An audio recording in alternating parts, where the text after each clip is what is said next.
Look at what I have. Hi, Andrea. There's a kitty here. It wanted to be on my lap.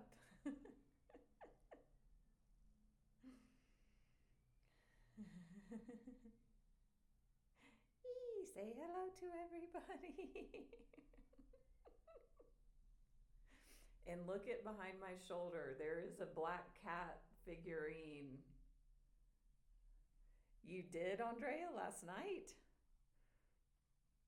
Hi, Wendy. Hi, Nancy. We've got cats in the house with their profile pics.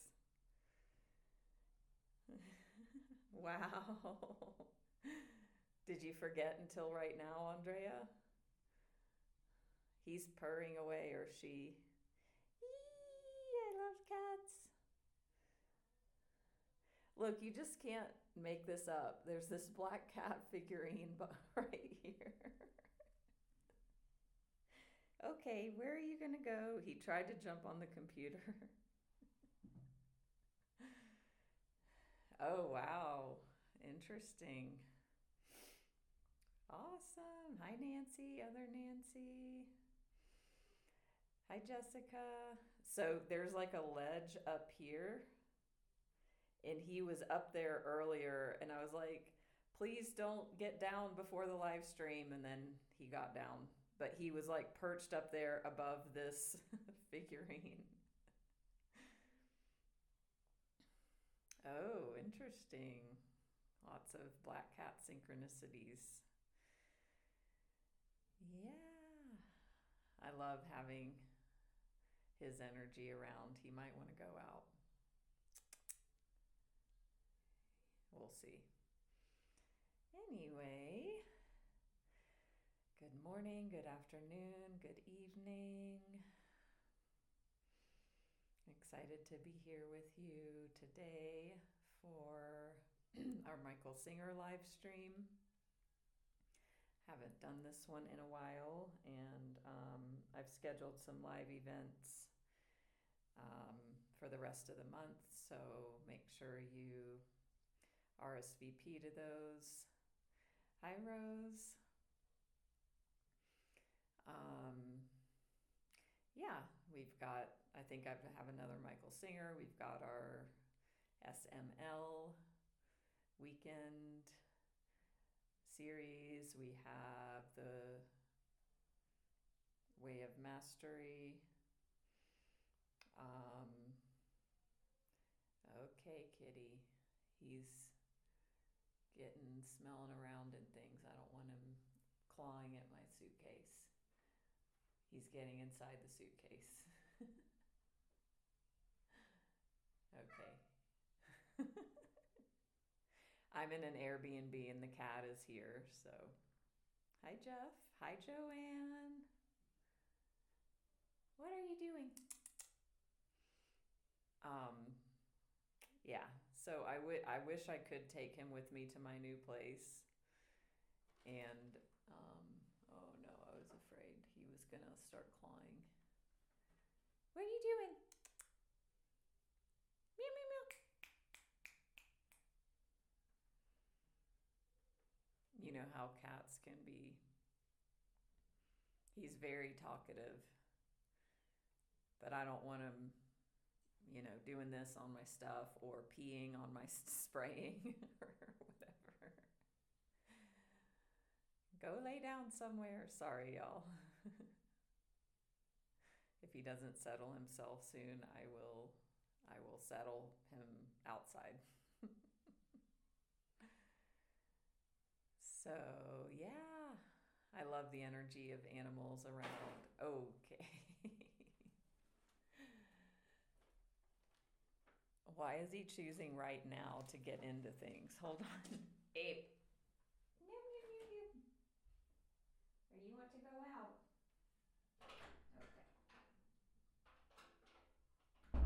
Okay. All right, we had kitty energy for a minute. But yeah, I wish I could have a cat. I wish I could have him as my cat. And I am not choosing to do that. So, wow, that's old, Wendy. Hi, Laura. So, welcome, welcome. We still have his energy here in this little thing.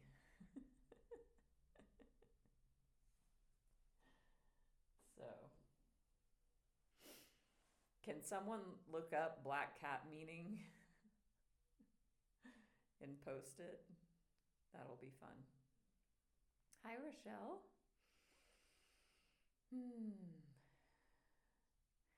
Great. So, as I've said, for those that follow me, you know I've moved cities in Mexico. I'm back in my old home on the biggest lake in Mexico, and I'm so happy to be back. And I'm moving into my new place in a few days. I'm super excited. There's a mirador there. Mirador. I don't know exactly what it means. Mira means look. And I mean, I know what it is. It's on the roof of the house. Many places in Mexico have miradors. I have my own private mirador. It overlooks the mountains and the lake. Yeah, I'm just so stoked. And honestly, yeah, honestly, it is, I manifested it and I created it, as we all create our own reality and everything. I created it. And I don't, how many of you have had the experience where you want to manifest or create something and it might be rocky for a bit, but then you create it? And then, like, having a moment where you're sitting in your creation or with your creation. And it's like, I did this. And that is such a powerful moment and place to be. And I really invite and encourage you all to look for that in your life when you do that. For me, in the past, a lot of times I'll manifest or create something, but I won't give myself credit for it up until now. So, yeah, I've had that moment where it's like I created exactly what I wanted. I mean, pretty much. And yeah, so black cats, mystery, good luck, protective. Interesting. So, oh, he's meowing. So I'm on the biggest lake in Mexico. It's called Lago de Chapala, Nancy.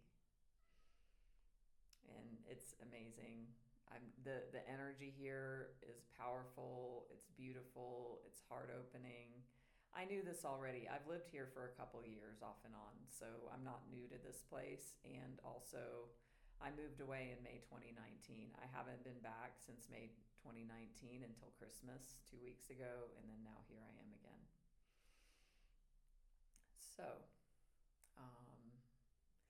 yeah, I'm just excited. So anyway, that's enough about me.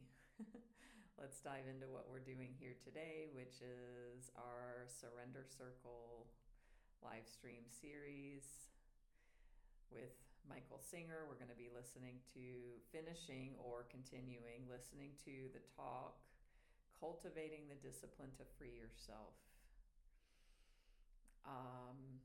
I have my Michael Singer Untethered Soul cards that he signed, which I created that as well. And so I love bringing in these quote cards because it's like him talking to us directly is how I feel about it. And the card I pulled is one that we've seen before, which I've already said, like, there's all these 50 or 60 cards. I've just started using the deck, and it's like I'm continuing, we're pulling the same cards. So it must be quotes that want to be highlighted. So this one says, "Beyond is infinite in all directions." Beyond is infinite in all directions. And that's something our mind cannot comprehend. We have a concept of what that means, but we can't comprehend infinity from this human perspective.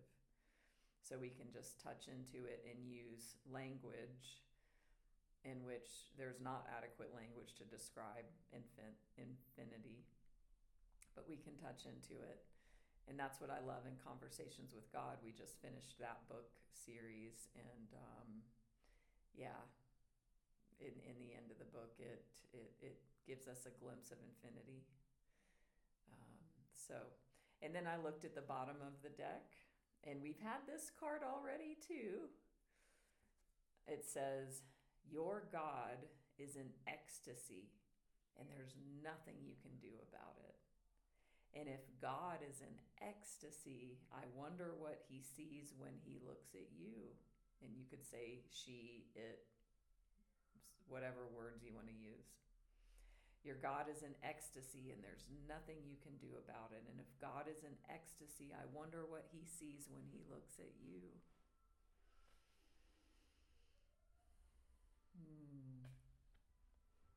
And that reminds me, and I told this story when I talked about my Michael Singer visit, how I was in deep relaxing and releasing, and there was a huge emotional release happening. And as he was signing my card deck here, and I was trying to say thank you, and then I was overcome with emotion, he just said, "Let go," of course. And he said, "God wants you more than you want God. God wants you more than you want him." And that's kind of what that reminds me of. Ooh, boundless. That feels nice. Boundless. So, is there anybody here who doesn't know who Michael Singer is before we continue? If you're brave enough to say, and of course, it's not a punitive question, but one in which if you don't know who he is, I can at least give a little context before we move further. And if you don't know who I am a spiritual life coach and Reiki Master Teacher and intuitive. And please give me a follow here on Insight Timer. Give a donation if you would like. You can do so here through the app. Follow me on Facebook, Instagram. Check my website. You can find out about me in my profile here on Insight Timer. This will be uploaded as a video on my YouTube channel, so follow me there as well. You can catch all my replays. I have playlists for my Michael Singers, for my Conversations with God. I started a new one for our new Way of the Heart series, which I'm super excited about. I'm going live tomorrow, and I think it's on that because Saturday I'm moving into my place, so I'm not going live on Saturday. But yeah, I'm pretty sure tomorrow's live is on the Way of the Heart because I'm just so excited about it. So, questions, comments? Ooh, great question, Laura. There's no shoulds, of course, as you likely know if you're putting that in quotes. So the question reframed would be, if God is ecstasy, could I look for ecstasy? And what's your intuitive answer to that, Laura?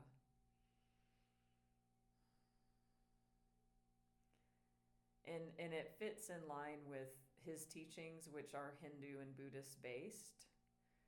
You know, our true nature is Shakti, and Shakti is that ecstasy flow. That is our true nature, and that as we are in this human experience and as we age in this human experience on this plane, that Shakti flow gets blocked more and more and more. I picture it as like a mountain of not literal shit, but energetic, sort of, and blockages. Um, that beautiful, our true nature gets blocked over time, and so the journey is to unblock that, and the God, source, universe, reality is giving us in every moment places to practice releasing the blockages by what we call triggers, the things that hit our stuff.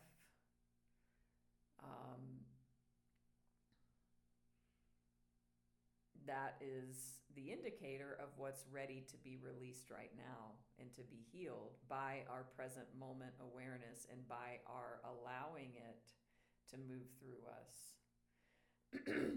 So that's really the journey in a nutshell, very, very simply. As Singer says, if you could boil his teachings down to one statement, it would be don't ever close. Meaning don't ever close against what's happening out here or what's happening in here that's creating a sensation in here. Don't ever close, ever, period. And that is deep wisdom. In that, actually, you could, like Eckhart Tolle, his way of saying that is accept the present moment as if you've chosen it. That's his his secret statement, like secret to life statement. Accept the present moment as if you've chosen it. Krishnamurti and Singer gives this story as well, which is where I got it from. Krishnamurti was a very wise, enlightened Hindu or Indian guru person, and people asked him, what's your secret? How did you get enlightened? Or what's your secret to enlightenment or peace? Or maybe Eckhart tells the story, and he says, I don't mind what happens. I don't mind what happens. And just think about that.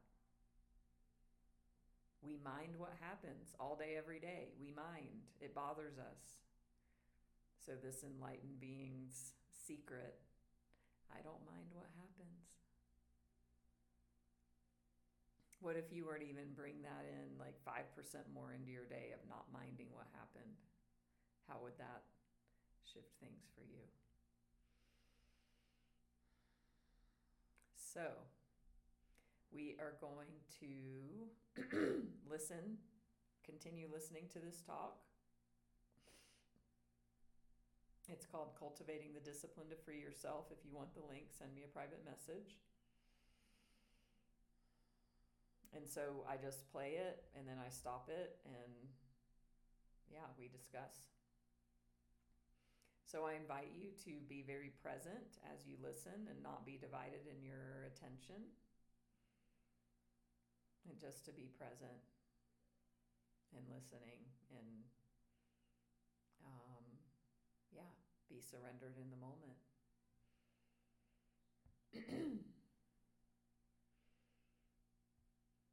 So here we go. And if there's a volume issue, let me know. I'll adjust it. Here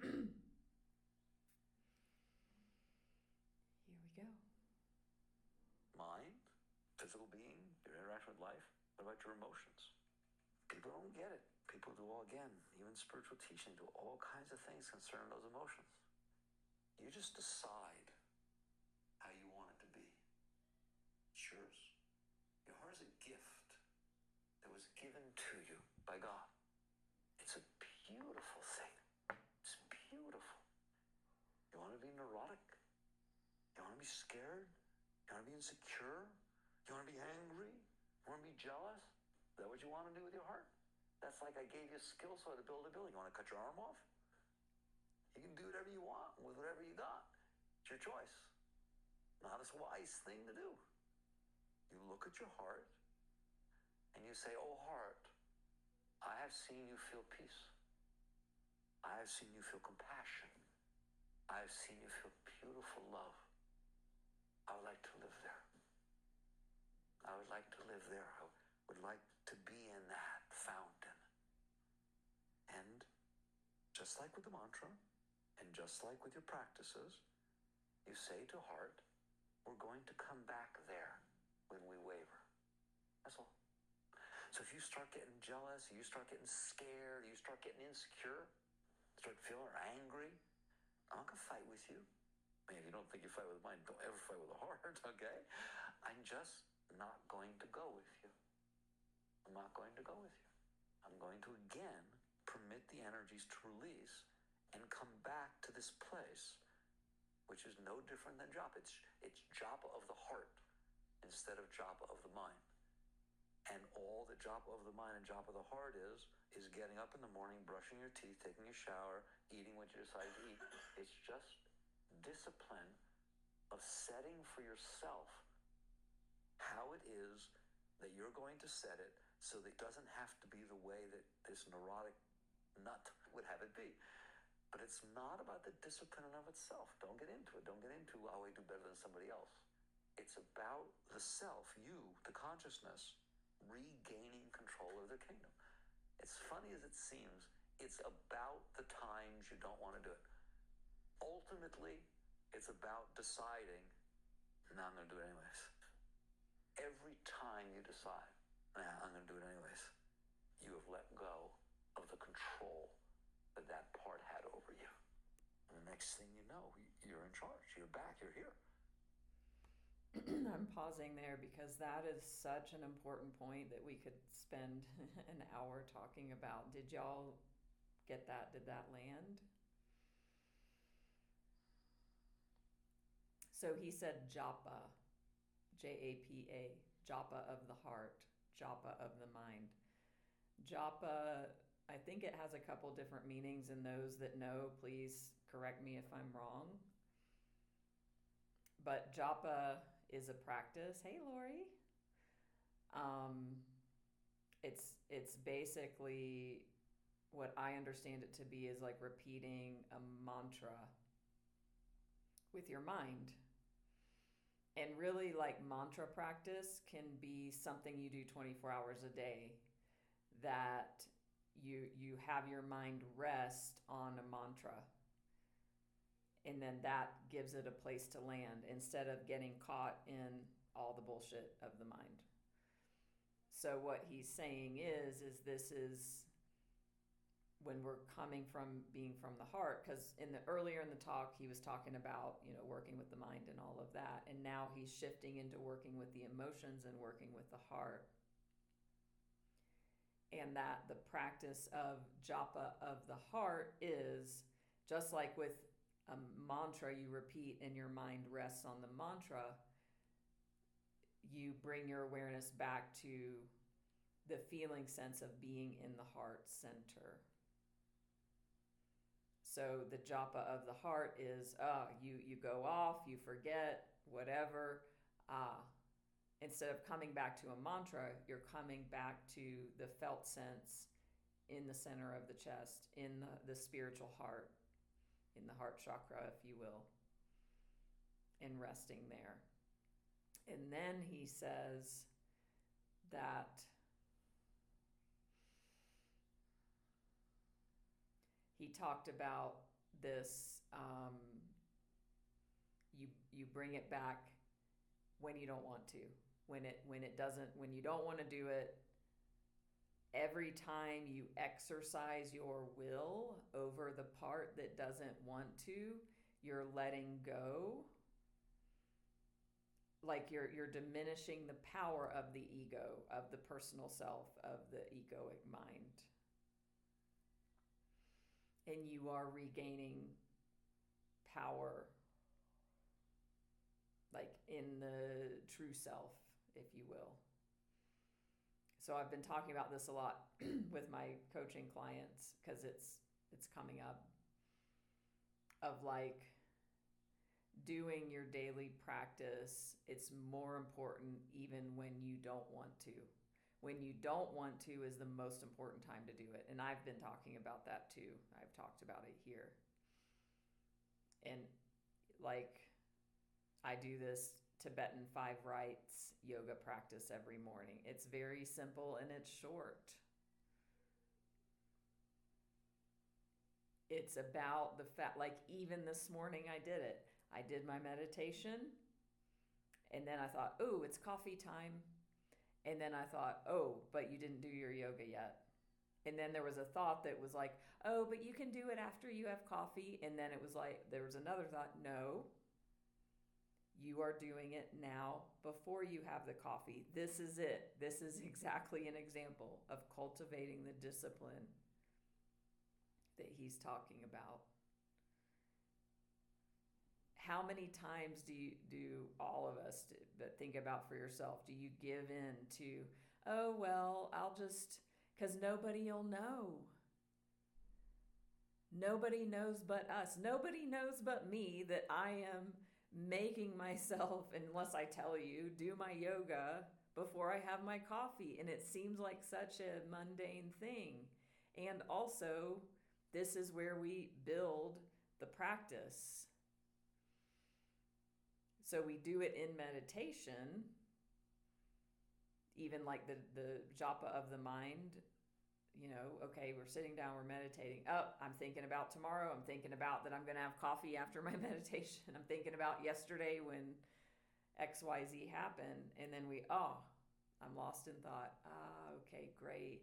Yay, I noticed. I have loving compassion for myself as I bring myself back, celebrating that I woke up in the illusion. I woke up in being identified with my thinking. Bring myself back to now. Okay, here we are in the body, present, focused. So that journey of waking up when I notice I'm lost in the mind, the waking up and bringing myself back to center, I mean, that is the discipline. And then I do it over and over, 50 times a minute, 50 times an hour, whatever, in my meditation. That's where we practice when we don't have the distractions from the outside.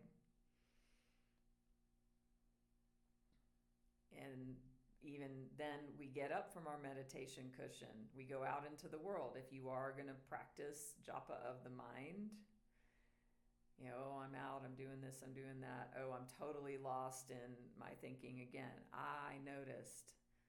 Okay, come back. If I am practicing mantra as like a daily practice, okay, I go back to, so hum, Om Namah Shivaya, God, whatever your mantra is, I go back to resting on that. If I'm doing this japa of the heart practice of staying in the heart. So all of these are ways that we practice that discipline. And, every time I do my yoga and I don't want to, which really I don't want to do it every day, honestly. So I do my best to release that energy of resistance and just be in alignment that this is what I'm choosing. But this is cultivating the discipline to free myself. I'm not letting the mind dictate.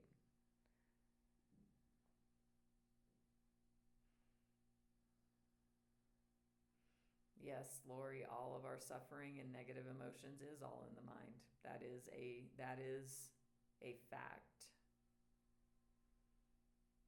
Because we don't experience reality, we experience our projections and our perceptions of reality. And really the journey is about regaining the innocence of a child who is just being in the experience.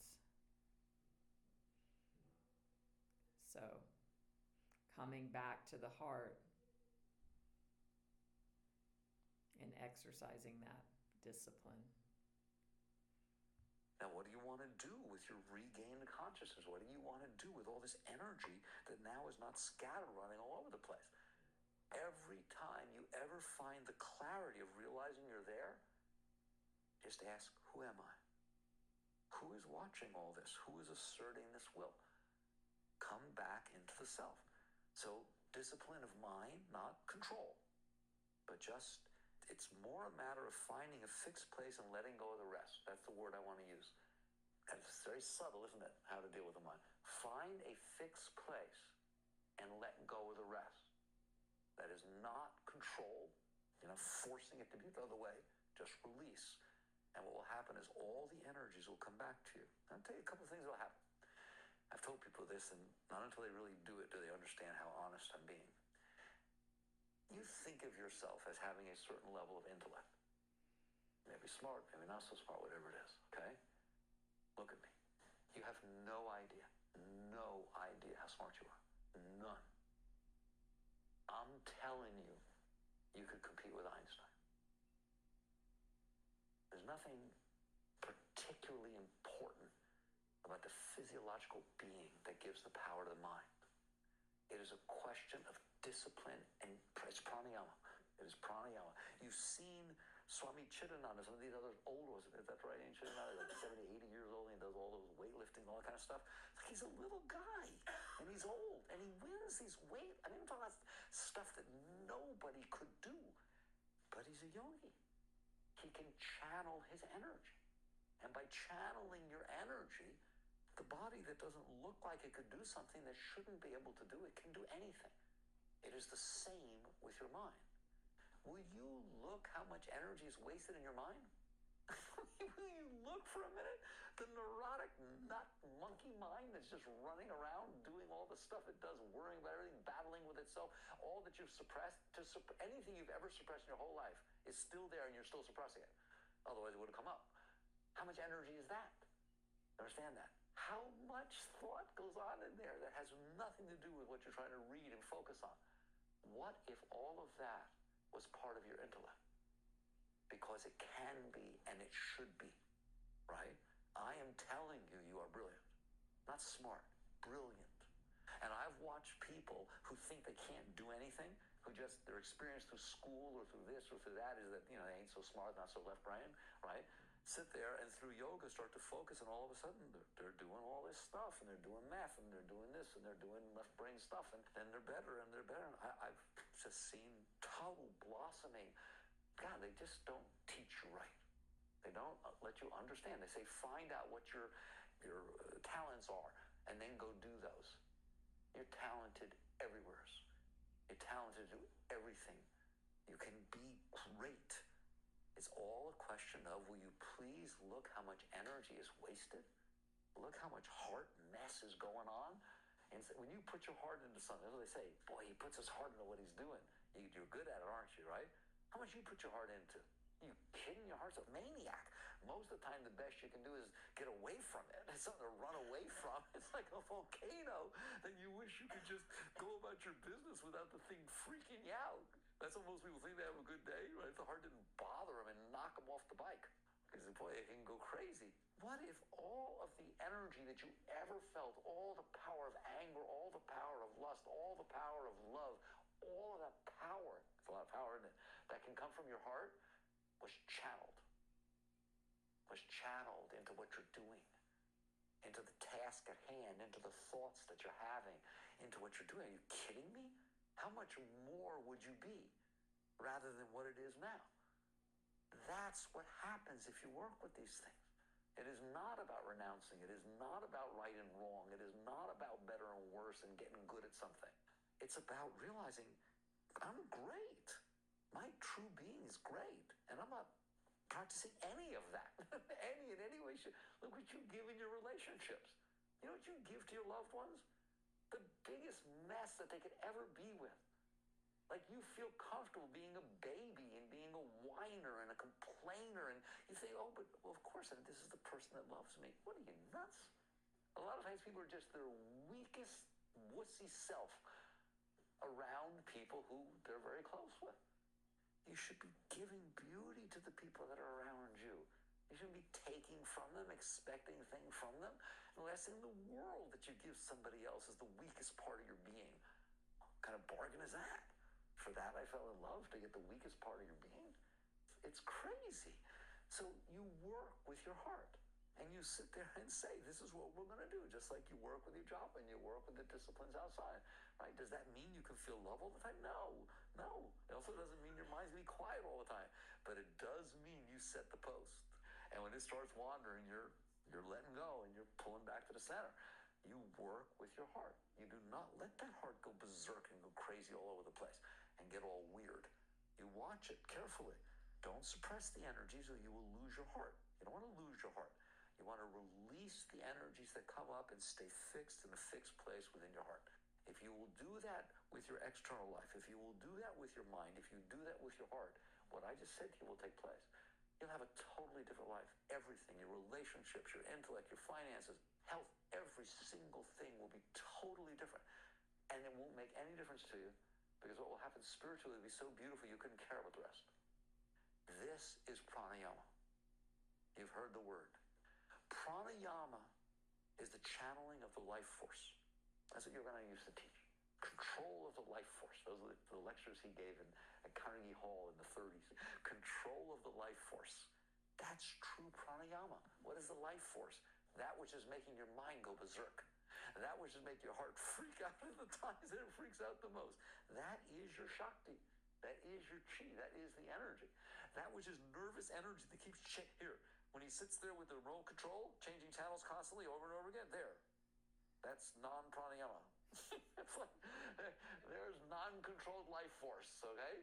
I used to do it too. I watched this very carefully. I used to do it. I'd study. I remember as a freshman in college, my leg would just go up and down, go this while I was studying. What is that? That's Shakti. That's prana. What's it doing? What good is that? You're wasting that which is the most precious thing in the universe. Your spirit, God, chi, Shakti. You waste it in your mind, you waste it in your heart, and you waste it in your daily life, scattering it all over the place.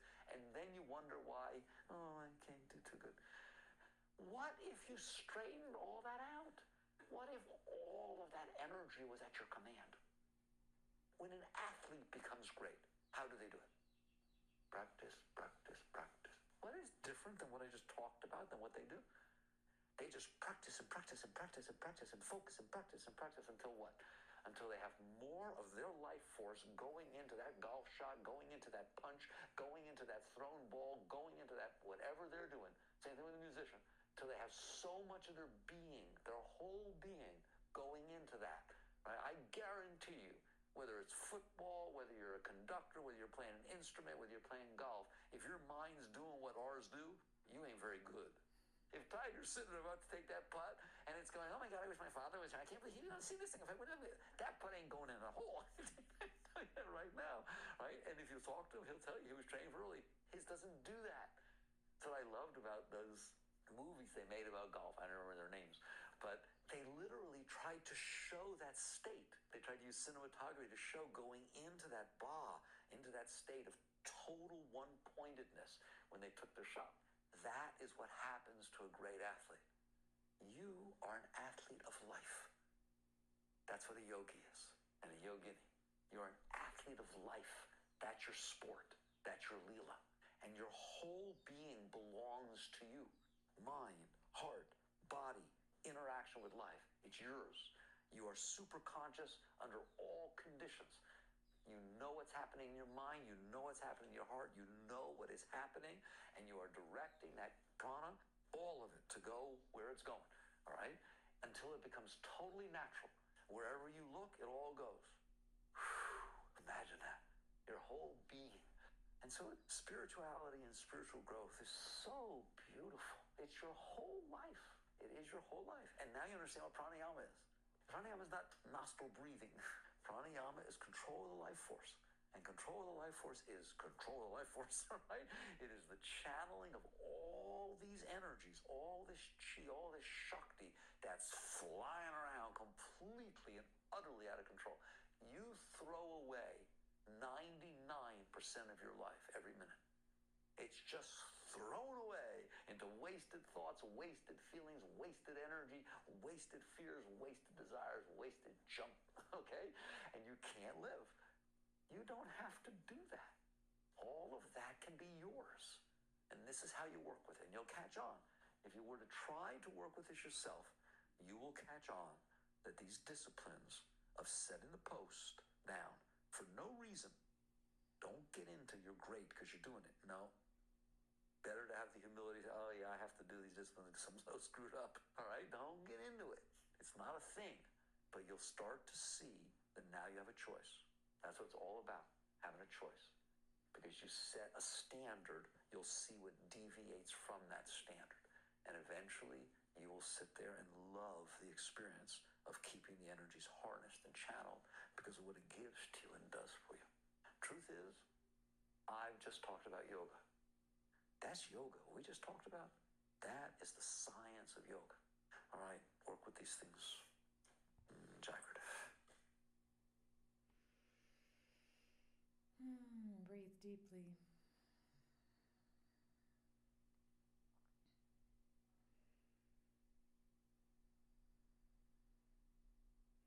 What a beautiful talk.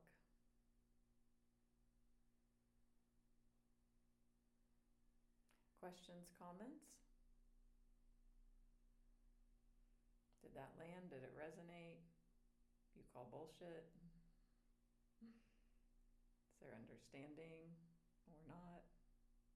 Hi, Monica. Hi, Duchess.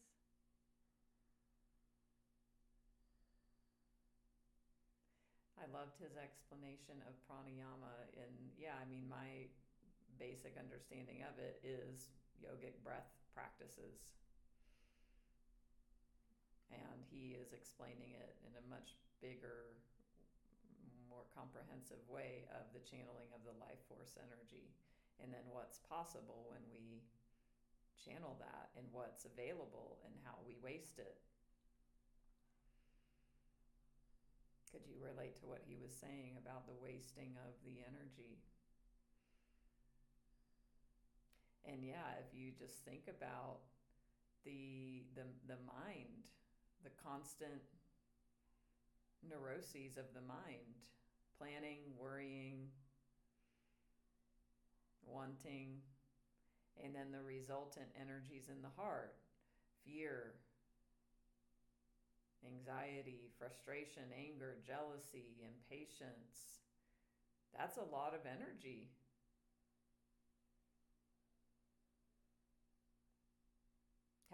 Have any of you been in a flow state?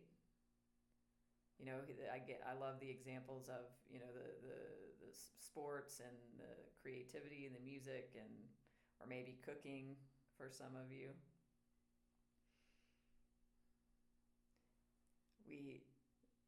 It's like it's focused. There's no chatter. There's no angst. That's why it feels so good. Yeah, Wendy, that's a great point. Like, why we don't have energy sometimes. No wonder.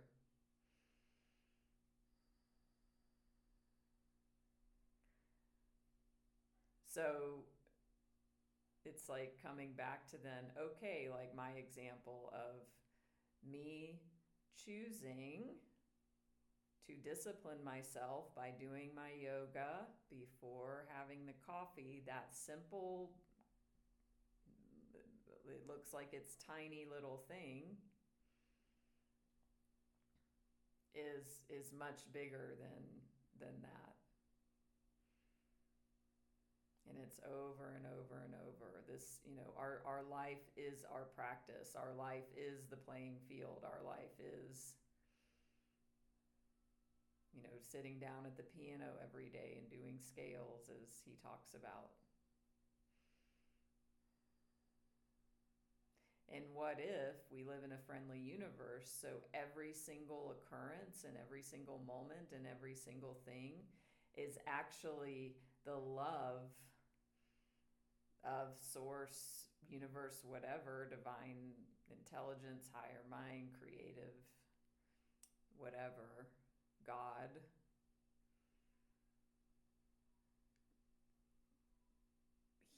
there to help us, give us what we say we want, which is peace, joy, freedom, bliss. It feels like it's coming in. Oh, I wish that didn't happen. Oh, why is this happening? Oh, wow, what if this is here to give me my heart's desire? Hi, AJ. Yeah, well, I would say this is sort of the theme of what we're talking about here, of how to do that. For me, it's about having presence to the best of my ability. And also, too, when it looks like mundane life happens, that I orient back to my beliefs about what that means, which is I'm an infinite being having a human experience. I am God in form, wanting to experience itself as Natalie Speakman.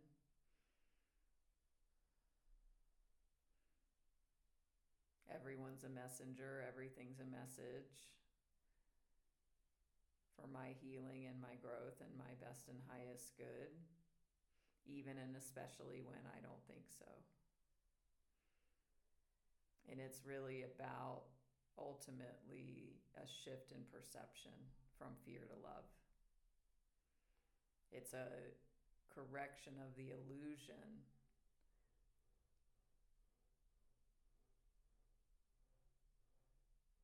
the illusion of separation, the illusion of time.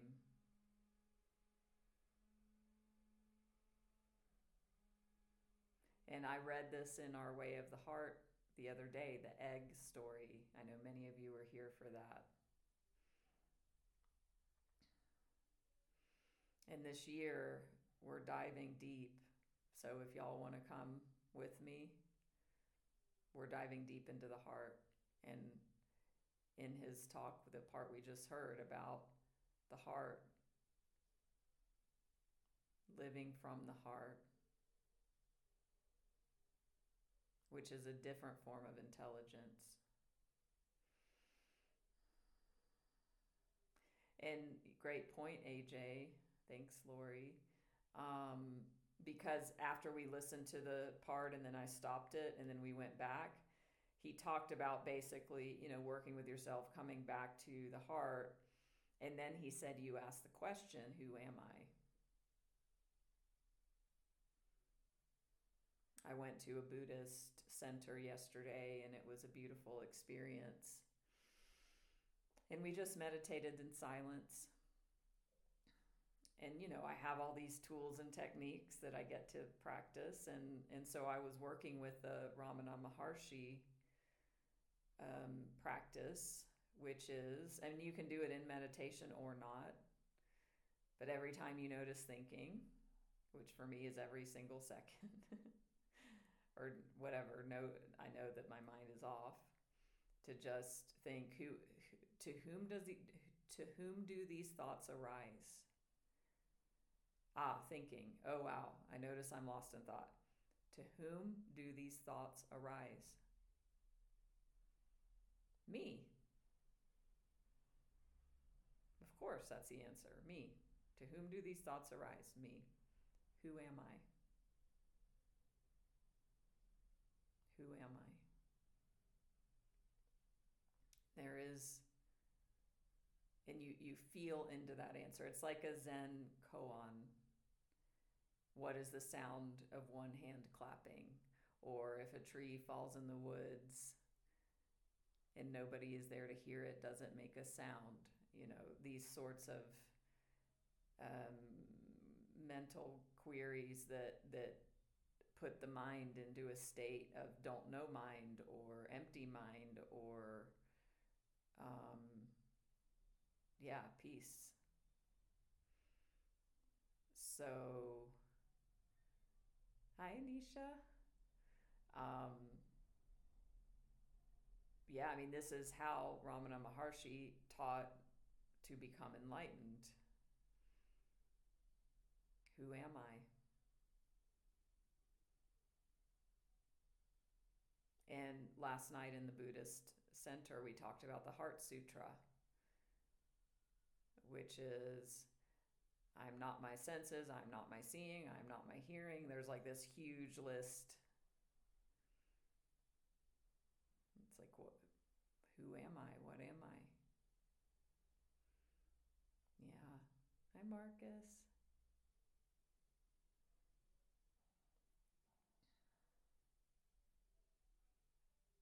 And so when we work with ourselves, and there's so many wonderful ways to do that.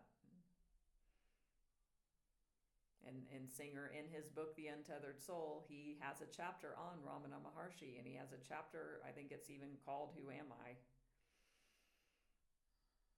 And so that's what he brought into what we listen to also. You come into the heart.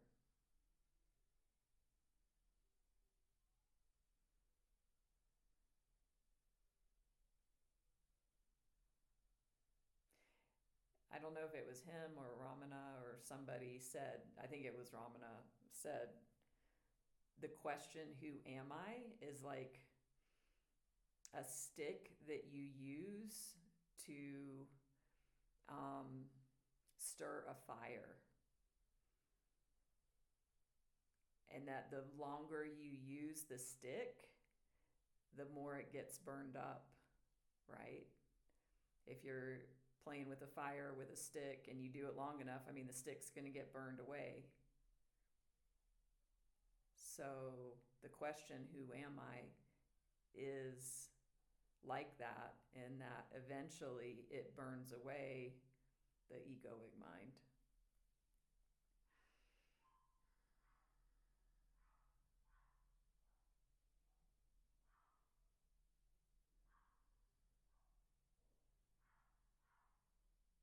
Oh, I see our friend with the Ramana Maharshi photo. It's at Ramana's home city. Welcome.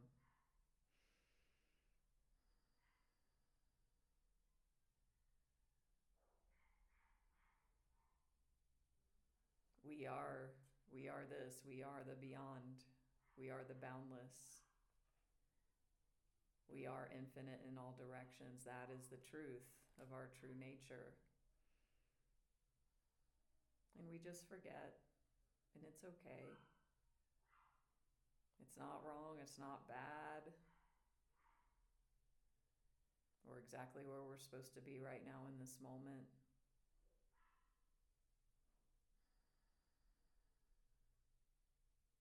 Thank you, Amit. Direct from Tiruvannamalai in southern India.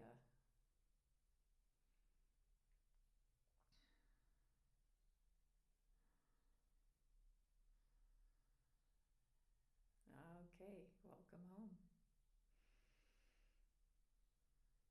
It was almost a year ago I landed back in Tiruvannamalai, India myself. So you can't get it wrong. You'll never get it done. There's no off the path. There's only one path. You can't get off it. In Convos with God, it talks about that.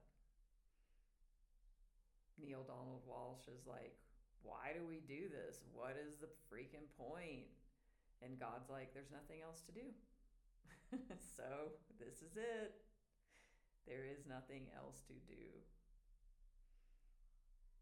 And God says in that book, your happy destiny is unavoidable. Your happy destiny is unavoidable. So you can't get it wrong. You can't fall off the path because there is no off. So relax. Have fun with it. Be like a child.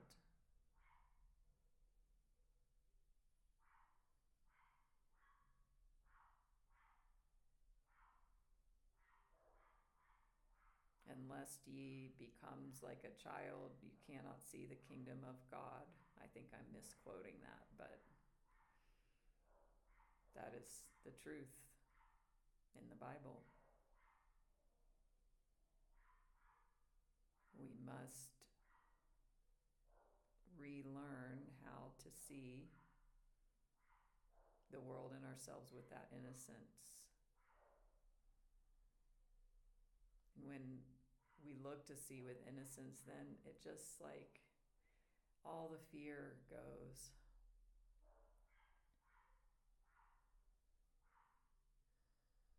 So that's what this year for me in this journey and my intention is. And what's interesting about where I am in Mexico now, the energy here is very much heart energy, heart chakra. This area is medicine for the heart and opens the heart. And I want to show y'all something.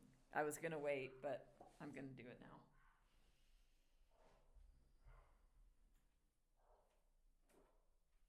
If you follow me on social media and look at my stories, you've already seen this. And you'll see it again or see it for the first time. It's very big, but look at this.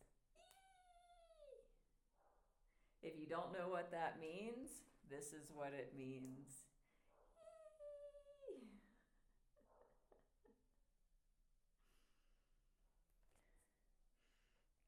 Church of Hugs, Iglesia de Abrazos. You can take a pic of that. I don't know if you can screenshot it here where there's a glare on it, but actually, Nancy, it's nothing to do with Amma, but why not? Hi, Britt. Good morning. So I'm sure I'll tell this story more than once, but so I was in the other city I was living in. It was my second to the last day there. I was in the beautiful plaza with the beautiful church. I just loved being there. I've talked a lot about that.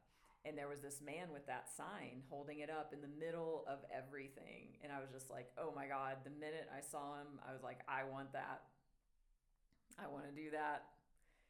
And I was just observing him. And then I saw he had a stack of these. And I was like, oh my God, I am going to get one of those. And so I went up to him and I was like, can I do this? And he's like, sure. And I'm like, is there an agenda? Is this some, like, because I saw Iglesia and I was like, is this some veiled, trying to save my soul thing? And he's like, nope, it's nothing. It's just hugs. That's it. There's no agenda except love and hugs. And I'm like, great. I'm totally in.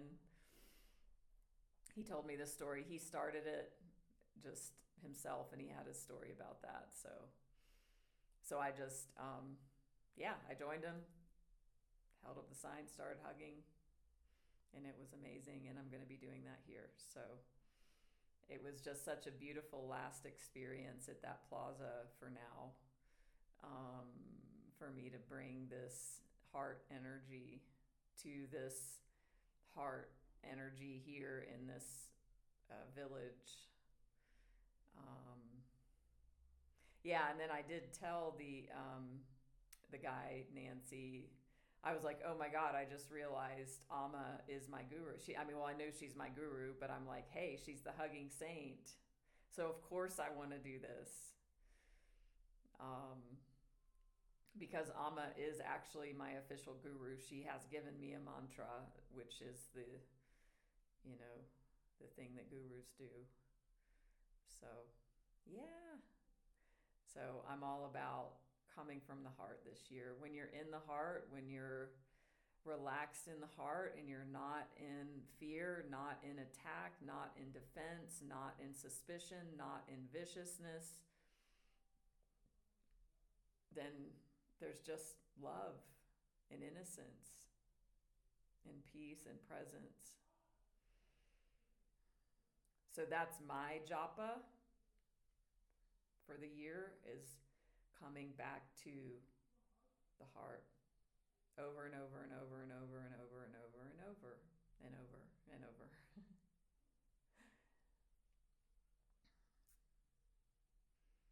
Because that to me is the portal to the multidimensionality of our being. For me, my experience is the heart center, like the spiritual heart. And I mean, it's connected to the physical heart too.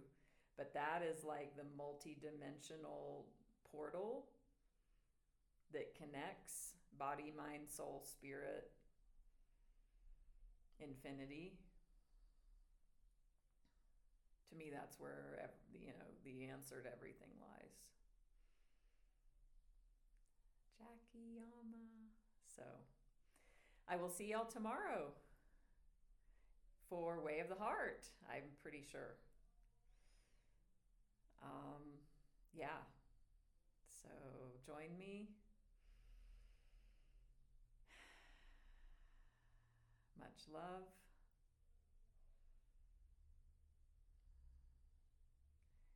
And namaste.